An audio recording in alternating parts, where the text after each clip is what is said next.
પાટણ જિલ્લામાં ગુજરાત સરકાર અને હાર્ટફુલનેસ સંસ્થાના સંયુક્ત ઉપક્રમે શંખેશ્વર, સમી અને હારીજ એમ કુલ 3 ઔદ્યોગિક તાલીમ સંસ્થામાં ત્રિદિવસીય ધ્યાન સત્રનું આયોજન કરવામાં આવ્યું હતું।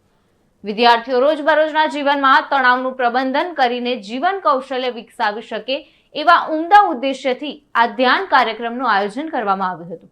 હાર્ટફુલનેસ સંસ્થાના પ્રશિક્ષક દ્વારા તારીખ 7, 8 અને 9 એપ્રિલના રોજ શંખેશ્વર, સમી અને હારીજ આઈટીઆઈમાં વિવિધ ટ્રેડમાં અભ્યાસ કરતા તાલીમાર્થીઓને 3 દિવસ સુધી હૃદય આધારિત ધ્યાન પદ્ધતિ શીખવવામાં આવી હતી। તાલીમાર્થીઓને ધ્યાનની સાથે સાથે આંતરિક શુદ્ધિકરણ અને પ્રાર્થના ધ્યાનનો અભ્યાસ કરાવી પ્રશિક્ષિત કરવામાં આવ્યા હતા। ત્રિદિવસીય સત્રોમાં વિદ્યાર્થીઓને બાયોચાર આધારિત કૃષિ પદ્ધતિ, વિઝડમ આધારિત નોલેજ અને બ્રાઇટર માઇન્ડ અંગે સમજણ આપવામાં આવી હતી। ગુજરાત સરકાર અને હાર્ટફુલનેસ સંસ્થાના સહયોગથી એકાત્મ અભિયાન અંતર્ગત યોજાયેલા ત્રિદિવસીય ધ્યાન સત્રોમાં 400 જેટલા વિદ્યાર્થીઓ અને આઈટીઆઈના આચાર્યશ્રીઓ તેમજ સ્ટાફ ઉપસ્થિત રહ્યા હતા।